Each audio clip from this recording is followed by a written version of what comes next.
रात का वक्त था। चांदनी मध्यम रोशनी बखेर रही थी और हवाएं दरख्तों से टकराकर सरगोशियां कर रही थी।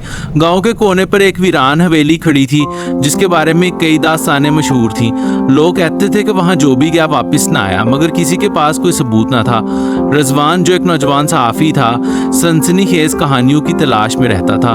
जब उसे इस हवेली के मुतल्लिक मालूम हुआ तो इसने तय किया कि वो खुद जाकर हकीकत का पता लगाएगा। इसके दोस्तों ने इसे रोका, मगर वो अपनी जिद का पक्का था। डरने की कोई बात नहीं, ये सब बहम है, उसने कहा और अपने कैमरे और टॉर्च के साथ हवेली की तरफ चल पड़ा।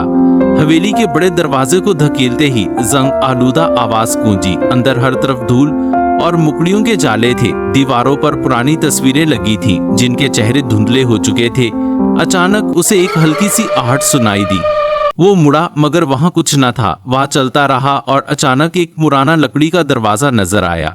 दरवाजा हल्की सी दस्तक देने पर खुद ब खुद खुल गया और अंदर घुप अंधेरा था। जैसे ही वो अंदर गया, दरवाजा जोर से बंद हो गया। अब रिजवान एक तंग कमरे में था जहां एक मेज पर एक पुरानी किताब रखी थी। उसने जैसे ही किताब खोली, एक सनसनाती हुई हवा चली और अल्फाज खुद ब खुद रोशन होने लगे। दीवारों पर साए हरकत करने लगे। रजवान का सांस रुकने लगा, मगर उसने हिम्मत न हारी और किताब के सफ़हात पलटने लगा। उसे पता चला कि यह हवेली एक ज़माने में एक रईस की थी जो अपने खजानों की हिफाजत के लिए काले जादू का सहारा लेता था। जो भी खजाना ढूंढने आया वो कभी वापस ना गया।